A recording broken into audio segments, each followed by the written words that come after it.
Hey kiddos, today we're going to continue our talk on correlative conjunctions. Yesterday we learned that a correlative conjunction is a type of conjunction that works with partners, or it works in pairs, and they work together for a specific purpose. The ones that we learned were both and, either or, not only but also, neither nor, and whether or. Now, when we use these, we have to follow certain rules. And so today we're going to focus on the rules for using correlative conjunctions. Now, there are 3 rules. The first rule is we must use parallel structure. A parallel structure means that both phrases or words that follow the correlative conjunctions should be balanced. For example, they should have similar grammatical structures. So what that looks like is our tour guide must be familiar with both the country and be able to speak the language. Now you can see here that we've used both and, which is great. But let's look here. Right after both, we have the country. And after and, we have be able to speak the language. These are not parallel. They're not parallel because this is just a noun and this is a phrase. So if we were to fix this, we would need to say our tour guide must be familiar with both the country and the language. Now we have 2 nouns, so it is a parallel structure. Our second rule is that we have to watch out for subject-verb agreement. For subject-verb agreement, if you connect 2 subjects with a correlative conjunction, the second subject must agree with the verb that follows. So when we have 2 subjects, it's the second subject that's going to agree with the verb. Before dawn, either my siblings or my mom wakes me up. So if we're looking at this sentence, think about what are the subjects here? Well, the subjects are my mom, and the other subject would be siblings.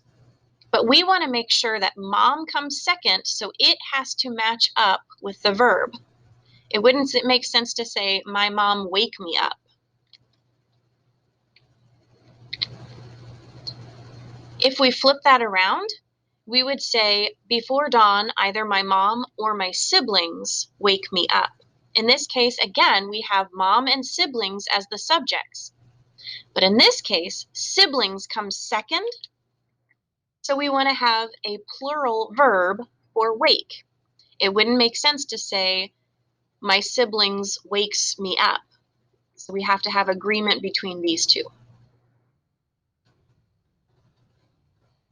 Our third rule is that we have to check for pronoun and antecedent agreement.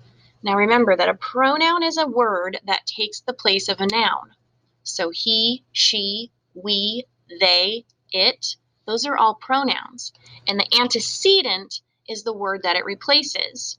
So if I said the firefighters went to the fire, they wore their gear, they takes the place of firefighters. So they is the pronoun and firefighters would be the antecedent.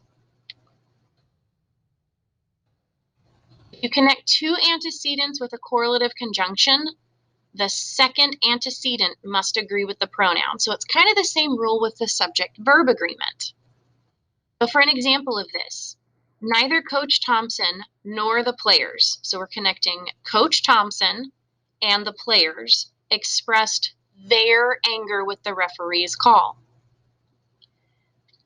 So we notice that we're connecting players to their. They're both plural, and that agrees. If we flip this sentence around and we say neither the players nor Coach Thompson expressed her anger with the referee's call, well, now Coach Thompson comes second, and so we have to connect the pronoun to that one, which is her. Both of these are correct, but which one do you think sounds better? Neither Coach Thompson nor the players expressed their anger with the referee's call. Or neither the players nor Coach Thompson expressed her anger with the referee's call. Which one sounds better?